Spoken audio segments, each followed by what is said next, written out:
Est-il l'élu? Michael Carrick va-t-il réussir là où tous les autres ont échoué depuis Sir Alex Ferguson? C'est la question que se pose aujourd'hui. Bienvenue sur PL Central, le carrefour du Big Six et de tous les hipsters de Première Ligue. On est là aujourd'hui pour parler du technicien de Manchester United, car oui, Manchester United est de retour en Ligue des Champions. Une bonne nouvelle pour notre ami Timothée que je vais vous introduire un petit peu plus tard. Mais avant qu'on commence, bien évidemment, n'hésitez pas à liker, à commenter, à partager. C'est super important. Restez bien attentifs parce qu'au cours de la vidéo, il y aura la question aux abonnés. Bien évidemment, c'est notre nouveau rituel. Finalement, en cours d'émission comme ça, ou peut-être à la fin, je vous poserai une question à vous et ce sera à vous de répondre en commentaire, bien évidemment. Bombardez l'espace commentaire. C'est votre terrain de chasse. Timothée, comment ça va?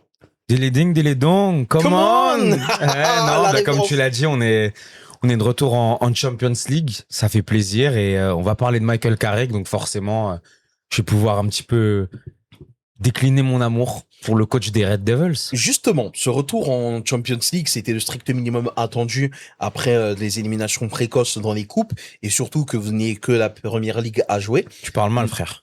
Non, mais Tu dis vrai, mais tu parles mal. C'est des faits. C'est les faits, chef. Toute vérité ne fait pas plaisir à entendre. Oui, mais toute vérité est bonne à dire.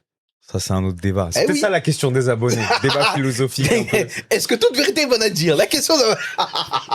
Non, ce retour en Champions League là, est-ce qu'il amorce ce retour des ambitions et des retours vers le sommet de Manchester United, sachant que pour l'instant votre effectif n'a pas encore fini de se reconstruire. Il y a beaucoup de rumeurs mercato, Koné, Tchouaméni, entre autres, dont on a déjà parlé sur la chaîne. Maintenant, la question à se poser, c'est vous visez des sommets. Est-ce que Michael Carrick, ça peut être ce gars-là qui vous y amène, à minima? Pour moi, oui. En fait, Michael Carrick, l'avantage, entre guillemets, qu'il a par rapport à tous ses prédécesseurs et à tous les coachs qui sont passés à United depuis le départ de Sir Alex en mai 2013, c'est que lui a connu ces deux visages de United.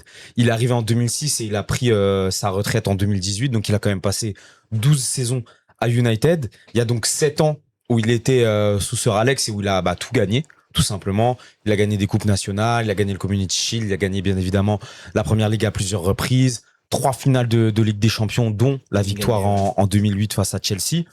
Et après, c'est là où ça devient un petit peu plus, corsé entre guillemets.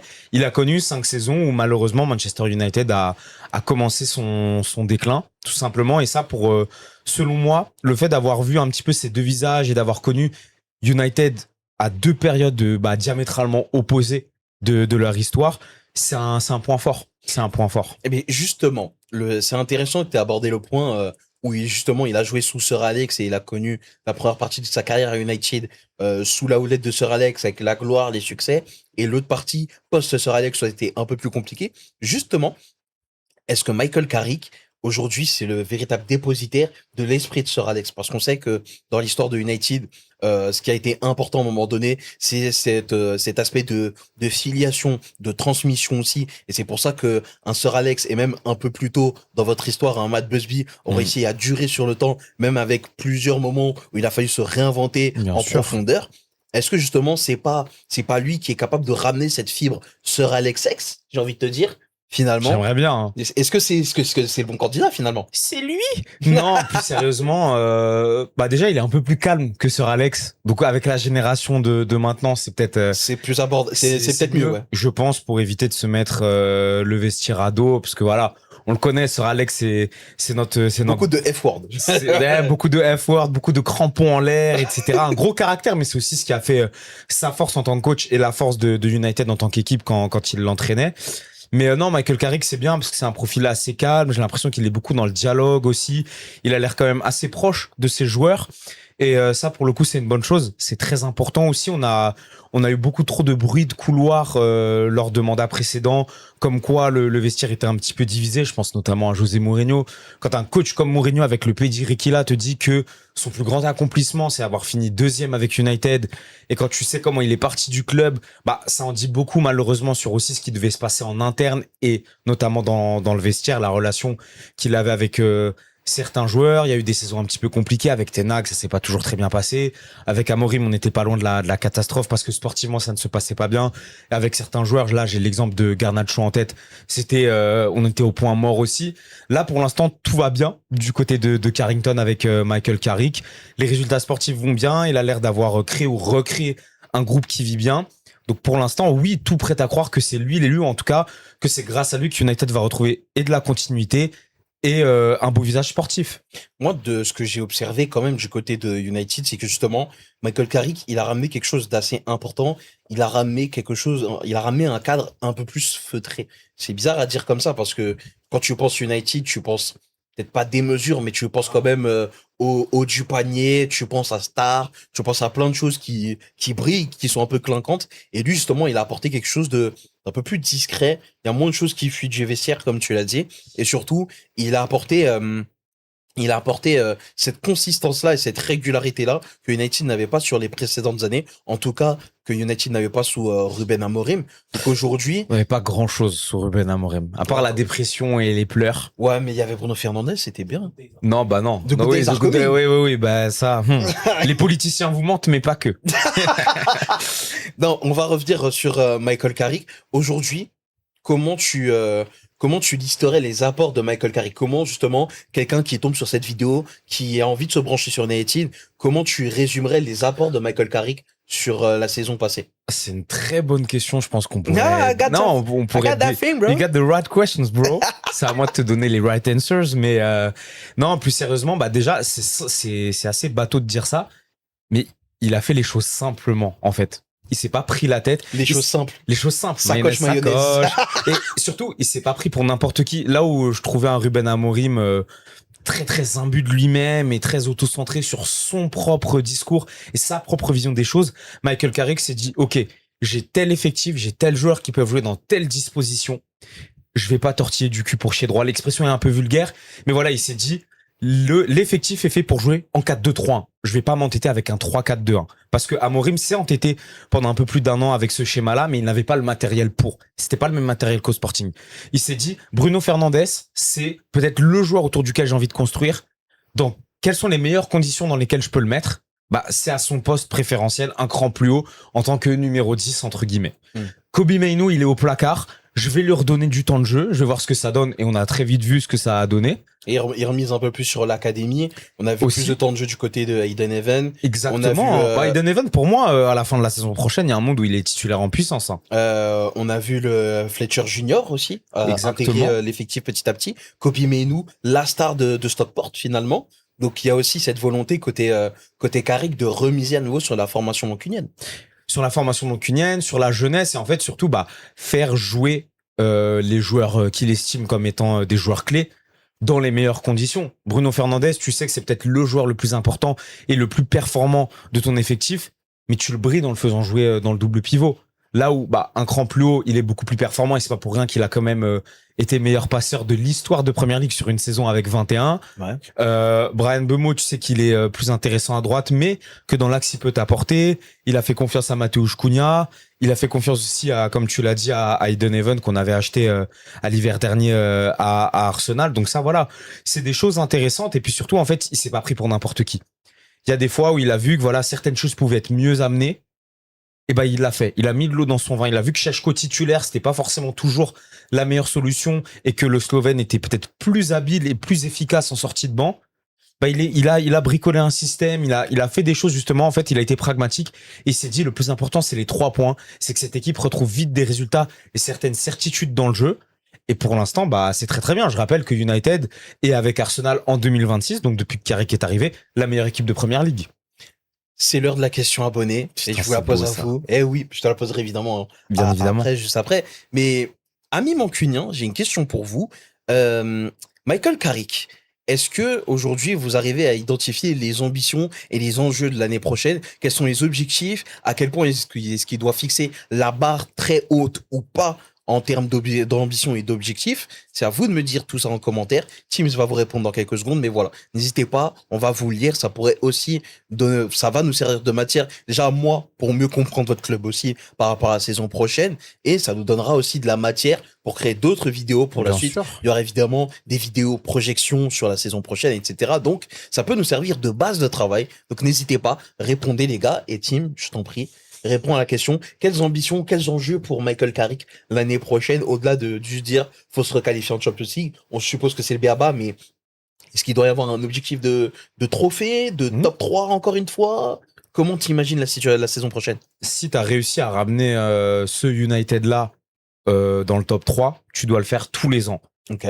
Là, on reste vraiment sur la saison 26-27, donc on va peut-être pas parler de prendre la première ligue tout de suite, même si, à mon sens, hein, au bout de 15-18 journées, on est dans la course, il faut viser la première ligue. Au bout d'un moment, il faut Est-ce qu'il arrêter. faudra tout bazarder à ce moment-là pour gagner la PL?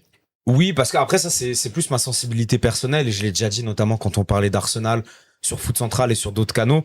Pour moi, il faut d'abord être prophète en son pays, et le football anglais est tellement particulier que ce qui compte à l'échelle du microcosme du foot anglais, c'est d'abord de gagner à domicile sur la scène nationale. Ouais. Et c'est pour ça que quand on avait des débats sur est-ce que Arsenal doit privilégier la Ligue des Champions ou la Première Ligue, je disais toujours la Première Ligue, parce que c'est ça qui va faire figure d'autorité et qui va signer ton retour au plus haut niveau.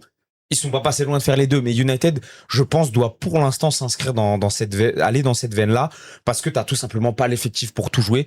On est tous enjoués par ce qui se passe à United depuis plusieurs mois. Moi, le premier, vous connaissez mon enthousiasme quasi chronique, mais il faut aussi être lucide. Aujourd'hui, United n'a pas l'effectif pour être compétitif en Ligue des Champions et être compétitif en Première Ligue. Du coup, si tu dois choisir le tableau sur lequel tu dois plancher, sachant que tu es en Ligue des Champions et qu'il y a 8 journées de phase de ligue à Exactement. disputer, donc possiblement tu vises quoi, une position de barragiste pour faire un peu bonne impression, ou comment ça se passe, sachant que on est dans un monde où tu joues le top 3 PL. Ouais. Tu Ce joues qui doit être notre ambition ça doit être systématique. ton ambition de base. Tu joues au moins une coupe, la League Cup ou la Carabao, au choix. Et en Ligue des Champions, comment est-ce que tu cumules tout ça? Est-ce que tous ces enjeux ensemble sont cumulables et possibles? Il va falloir parce que t'es Manchester United et t'as montré que avec pas grand chose ou avec un produit qui n'était pas fini, à savoir le United de Carrick sur les premiers mois, qui n'est pas vraiment son Manchester United à lui, bah t'étais capable de rivaliser avec ce qui se fait de mieux déjà sur la scène nationale. On le rappelle, hein, sur ces 5 mois de mandat, United a battu City, Arsenal, t'as battu Chelsea au Bridge, t'as battu Liverpool aussi dans un match qui t'a permis justement de retrouver la Ligue des Champions 3 saisons après ta dernière qualification. Donc déjà, le rendement sur la scène nationale, il est pas à débattre, c'est top 3 minimum, voire plus selon le déroulé de la saison. Une coupe nationale, ça fait toujours du bien. Ça fait toujours du bien, sachant que tu peux aussi, pourquoi pas, aller chercher Arsenal. On le rappelle, Arsenal a 14 FA Cup, United en a 13. Donc pourquoi pas essayer de se rapprocher aussi et d'être et le club qui a le plus de Première Ligue à égalité avec Liverpool et le club qui a le plus de FA Cup à égalité avec Arsenal. Ça fait toujours du bien et je pense que dans l'esprit des supporters, bah ça a une valeur vraiment importante à ne pas négliger. Pour ce qui est de la Ligue des Champions, je vais pas te faire le mytho et te dire on doit absolument arriver en finale et tout. Dernier. Évidemment, là c'est pareil, c'est aussi selon le déroulé de la saison. Si tu vois t'arrives en quart de finale, t'as un adversaire abordable ou que t'es sur une bonne dynamique, oui, il faut viser le tour suivant et pourquoi pas, bah la victoire finale. On croise les doigts pour ça, mais je pense à minima les huitièmes, ce serait déjà bien parce que après il faut aussi le rappeler, ça fait 3 ans que t'as pas joué la Ligue des Champions et surtout c'est la première fois que t'es confronté à ce nouveau format qui est, on le sait, synonyme de grosses surprises, que ce soit en bien ou en mal pour les gros comme pour les petits. Pour moi, je vais répondre à ma propre question. Si je te donne mon avis, je te dirais que vous devez viser à minima la League Cup et un top 3 en PL. Pourquoi? Parce qu'en en Ligue des Champions, tu sais que le top 8, ça peut aller très très vite. Si t'as un tirage ultra abordable, bah, tu peux viser, pourquoi pas un top 8. Tu t'épargnes 2 matchs supplémentaires, t'arrives directement en huitième. Ce serait pas mal pour un retour. Je dis bien pas mal parce que t'es United et tu dois d'avoir plus d'ambition que ça. La FA Cup, le truc c'est que tu la joues en seconde partie de saison. Selon comment s'est déroulée la première partie de saison, tu peux être déjà un peu émoussé physiquement, un peu lessivé aussi. Là où justement les premiers matchs de League Cup, ils vont arriver très très vite dans la saison, ils vont arriver dès fin août finalement. Donc tu auras la possibilité de te mettre en jambes, de disputer un trophée et surtout, il arrive très tôt dans la saison, il arrive en février. La finale, elle est en février ou en général tout Souvent, début mars. c'est fin février. L'édition 2025, c'était autour du 15-20 mars. Mais généralement, oui, c'est à la fin du mois de février. Tu vois, je me dis, si tu réussis à disputer et à gagner le premier titre qui est mis en jeu de la saison, parce que tu as capitalisé sur une première partie de saison où tu as eu un début de saison en coup de canon, je me dis que c'est une perspective qui est intéressante aussi. Je te dis pas que la League Cup, c'est un aboutissement, mais tu habitues le groupe à gagner un titre. Dessus, hein. En fait, habitues le groupe à gagner des médailles, à gagner des titres, à envoyer le groupe à Wembley. C'est aussi quelque chose qui est être important dans le renouveau de Manchester United, pour qu'on les habitue à les voir en finale de FA Cup régulièrement, qu'on les habitue régulièrement à voir en finale de League Cup régulièrement, qu'on les voit régulièrement aller loin en Ligue des Champions, faire quelque chose aussi en Première Ligue. Donc voilà. Pour moi, ce serait top 3 et League Cup. Et à minima, être barragiste en Ligue des Champions. Je pense qu'avec l'effectif actuel et avec les recrues théoriques, en tout cas selon les rumeurs actuelles là, au 23 juillet, il y a de quoi faire en tout cas.